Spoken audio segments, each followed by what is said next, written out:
Welcome to Your Anxiety Toolkit.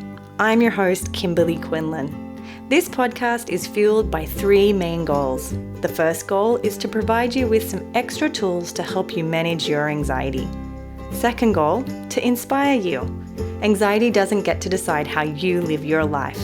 And number three, and I leave the best for last, is to provide you with one big, fat virtual hug. Because experiencing anxiety ain't easy. If that sounds good to you, let's go. Hello and welcome. Today on Your Anxiety Toolkit, we're talking about when anxiety causes depression and vice versa. This is a topic that I get asked about all the time. And it can be really confusing, and a lot of time it's sort of one of those things that we talk about in terms of like, is it the chicken or the egg? And I want to get to the bottom of that today. So when anxiety causes depression, it can feel like your world is spinning and racing from one thought to another. You may feel a complete loss of interest in the things that you're doing. You may have racing thoughts, depressive thoughts of doom, and this can be really, really overwhelming. So today I want to talk about when anxiety causes depression and how you might target that, and also when depression causes anxiety. So let's get into it. We're going to go through a couple of things today. Number one is we're going to go through why does anxiety cause depression? How does depression cause anxiety?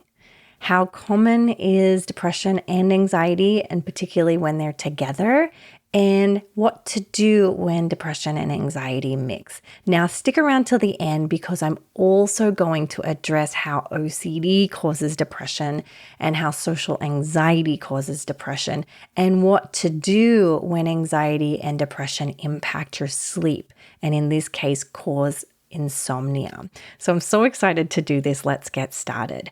So what causes anxiety and depression? Let's look at that first. So what we understand is that anxiety and depression, we don't entirely know just yet, to be exact. But what we know so far is that there is a combination between genetics, biology, environment, and also psychological factors. And that's sort of a big piece of what we're going to be talking about today.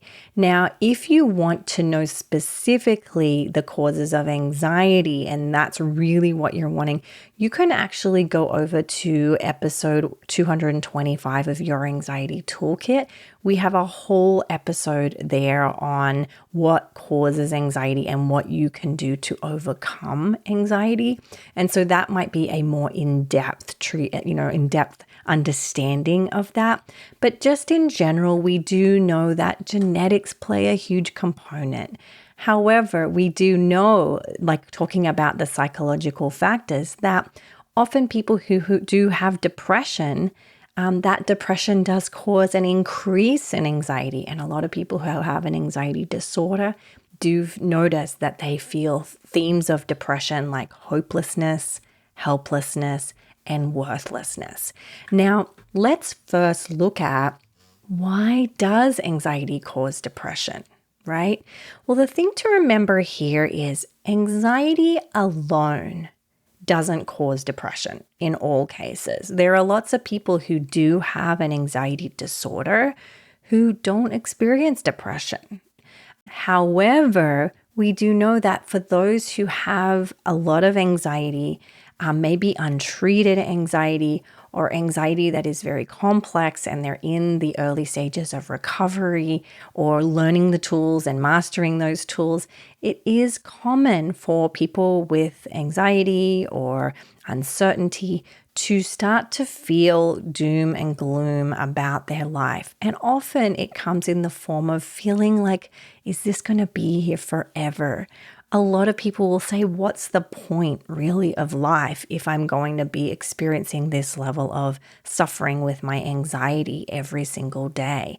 And that's very, very valid. When you're suffering to the degree that some of you are with very chronic anxiety disorders, very severe degrees of anxiety disorders, it makes complete sense that you would start to feel like, what is the point? Like, how do I get through this? No one can help me.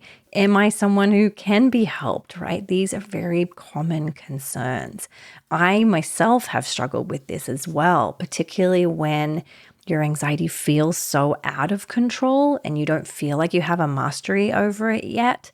I think that is a very, very normal experience for people who have that degree of anxiety. And this also includes other anxiety disorders like phobias, panic disorder, PTSD, eating disorders. I know when I had my eating disorder, I felt so stuck. Like, how am I ever going to climb out of this deep hole that I'm in? And that in and of itself made me feel depressed. So I had what we call secondary depression. My primary condition was an eating disorder, and then I had a secondary depression because of how heavy and how overwhelming my primary condition was. So if that's something that you resonate with, I first want to acknowledge and recognize that this is very normal, very common, but also very treatable, particularly if you have a mental health professional who can help you.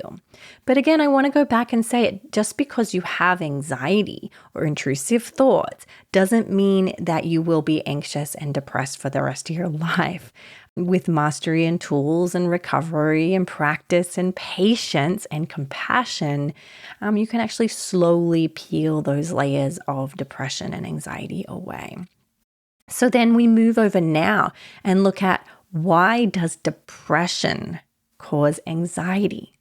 Well, if your primary diagnosis or your primary disorder is depression, meaning that's the first disorder you had and you didn't have an anxiety disorder before that, and if that's the disorder that is the largest and the one that takes up the most space in your life, when we're depressed, often people will have anxiety about how much that depression is going to impact them in their life, similar to the last points we made about anxiety. A lot of my patients and a lot of you folks have written in or messaged me or in my comments on Instagram in talking about the overwhelming fear of relapse and the overwhelming fear of going back to those dark days when depression was so strong and you couldn't get out of bed, and it was almost traumatizing how painful and how much suffering you were experiencing. And it is, again, very normal to have a large degree of anticipatory anxiety about how that may impact you. Now, in addition, depression in and of itself will say some pretty mean things. Will often, actually, let me rephrase that, will always lie to you about who you are, your worth, your future, your place in the world.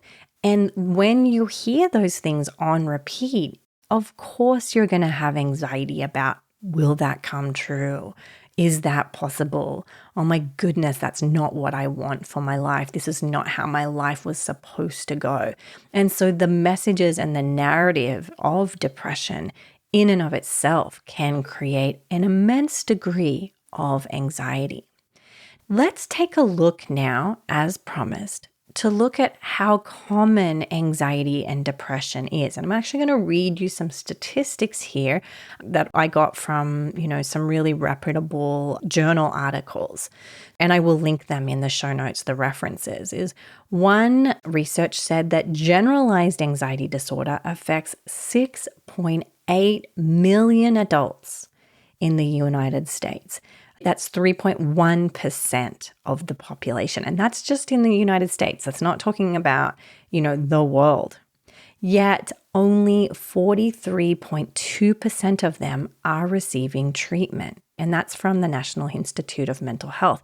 Now, what's interesting about that, as I remember sharing before, is being untreated increases your chances of having both. Because as you can imagine, if you're having a disorder and it's not improving, you're going to feel more depressed about it, and you're going to feel more anxious about that.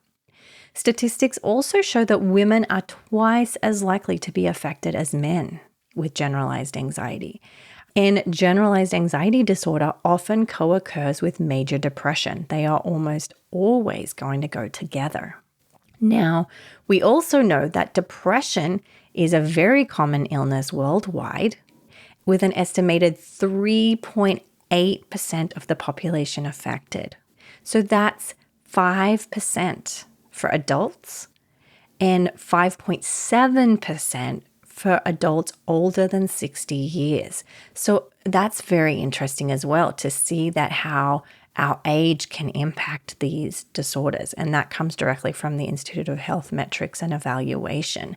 So we have some really important information here to show that there is a huge overlap between the two. And then it gets murky, right? Because then again, as I mentioned in the intro, is it the chicken or the egg? Which one do we treat? Which one do we look at? Which one came first? Which is the primary? Which is the secondary? So let's talk first about what to do when depression and anxiety mix, because that's why you're here, right? So it's important, and what's cool is to recognize that we have a treatment that can target both. And as you all know, I'm a cognitive behavioral therapist, and we have a lot of research to show that cognitive behavioral therapy, or CBT, can help with both. So it's not, thank goodness it's not that you have to go to one particular treatment for one and then you have to learn a whole other treatment for another. We actually have this one treatment that you can use to sort of address both in different ways. Now, CBT is going to be looking at your cognition, so your thoughts, which we know with anxiety and depression, there are a lot of irrational, faulty thoughts. And it also looks at your behaviors and how those behaviors may actually be contributing to your anxiety and your depression. Not to say that it's your fault. And I want to be really clear here. We're not saying that this is all your fault and you've got bad thoughts and you've got bad behaviors and that's why you have both and you're going to be stuck in both until you change that. Absolutely not. We're not here to blame. What we're here to do is be curious about our thoughts and about our behaviors, and then look and do experiments on what helps and what doesn't. I'll give you an example of a really basic CBT skill that I used recently. And that was that somebody I knew was talking about how difficult it is to go to bed. They get really depressed going to bed, makes them sort of have a lot of thoughts about how they didn't get done what they wanted to do. And so they would procrastinate going to bed. But before they know it, it would be 3 a.m. in the morning or even later, and they still haven't yet journeyed through their night routine to go to bed. And so we talked about what would be effective for you, what behavior change would be effective for you to move into the direction that you want. And with CBT, we're not looking at 17 different changes at once. We might make one simple change at a time and then look at your thoughts about that. And so this is a really important way for us to be curious and do experiments and look at what's effective and what's not effective and make small little tweaks to your behaviors. Now, some examples of this, we go through this extensively in our online course called Overcoming Depression. We also go through this extensively in our online course called Overcoming Anxiety and Panic, where we thoroughly go through your thoughts and then do an inventory of your behaviors. And I give tons of examples of little ways that you can change behaviors, moving in ways that will reduce the repetition of these disorders. And let's talk a little bit about that. So one really important piece for depression, when we're talking about behavioral therapy, is activity scheduling. The less routine you have, the more likely you are to be depressed. Often people with depression tend to lose their routine, or they have lost their routine, which can actually contribute to depression. So what we might do is we might look at our day and implement or add just one or two things to create some routine.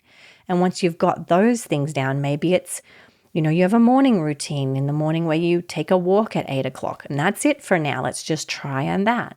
And then by lunchtime, we might add in some kind of pleasurable activity, because we know with depression, as I mentioned at the beginning, depression can take away our pleasure or interest in hobbies.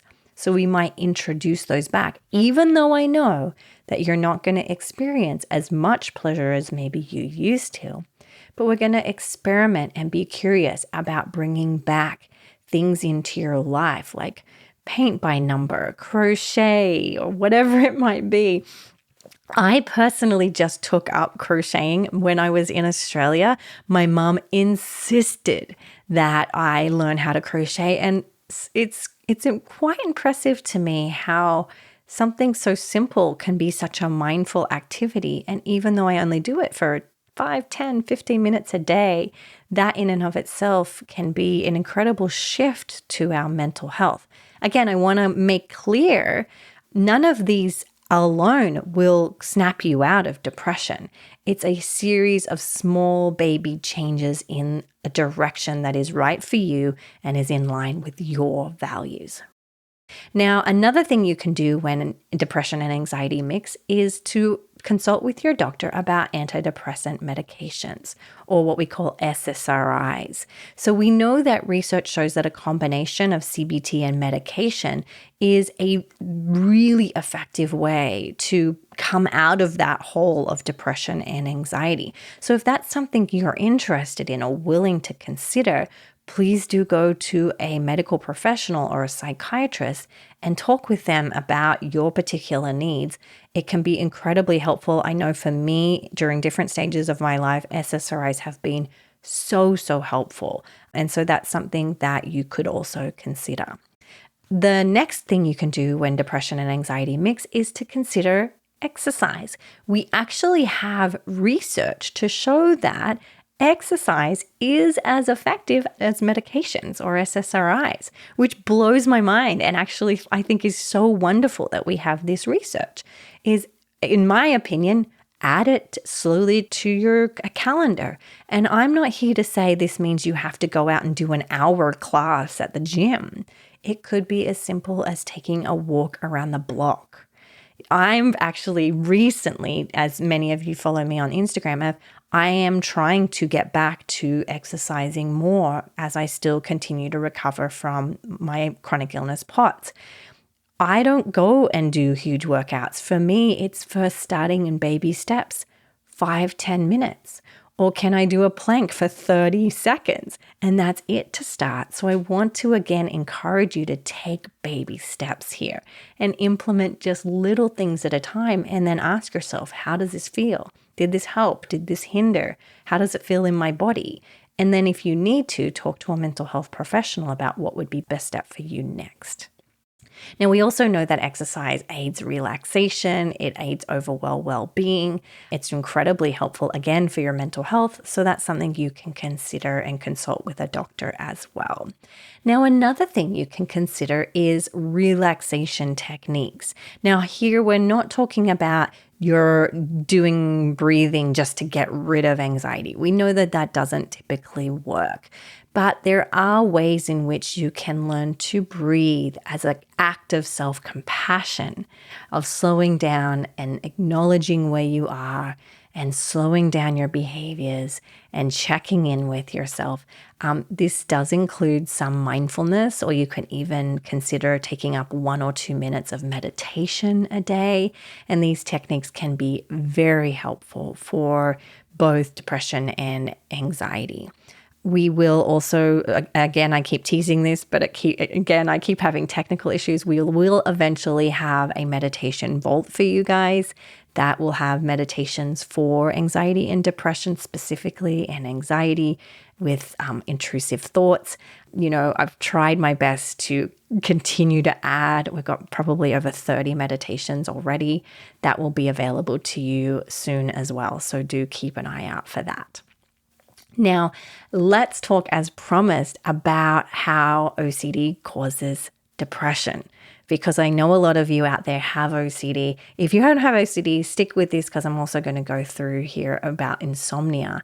Is we do know that with statistically, OCD affects 2.5 million adults. That's 1.2% of the population. And that's just what we know of. That's not actually the real stats, because there are so many people who haven't reported it because of stigma and shame and so forth.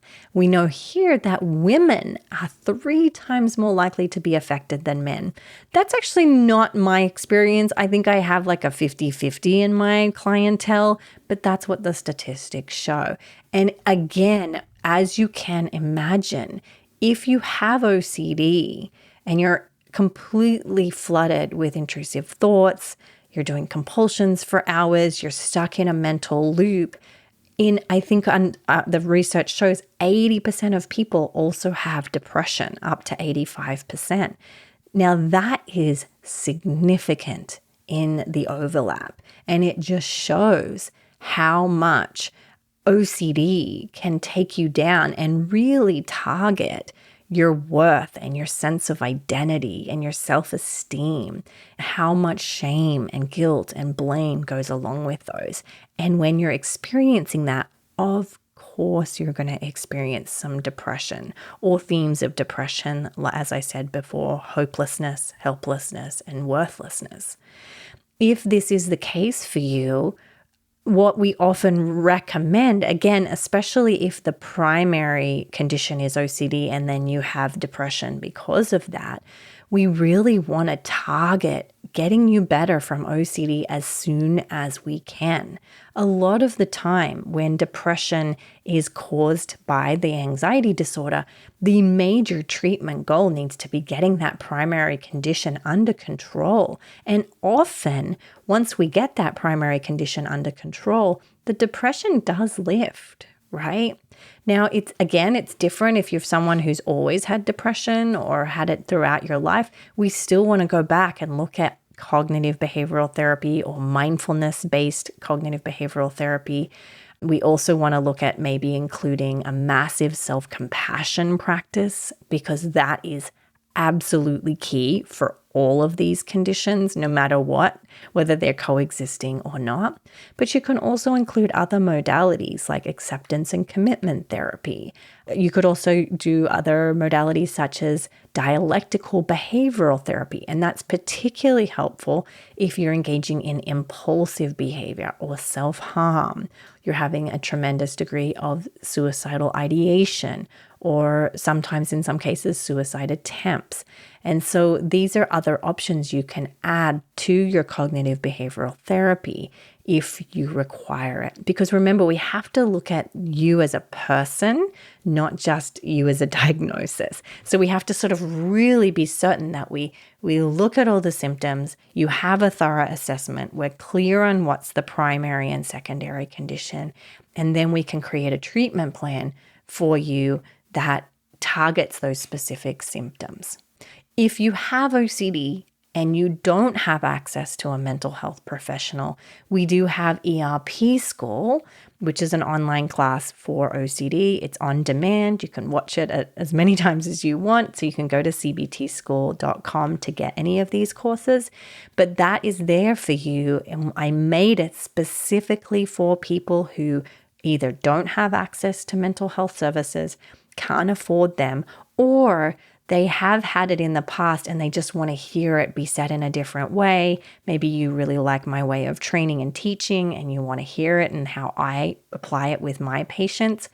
All of the courses that I have recorded are exactly how I would treat my clients and how I would walk them through the process. So they're there for you if you would like.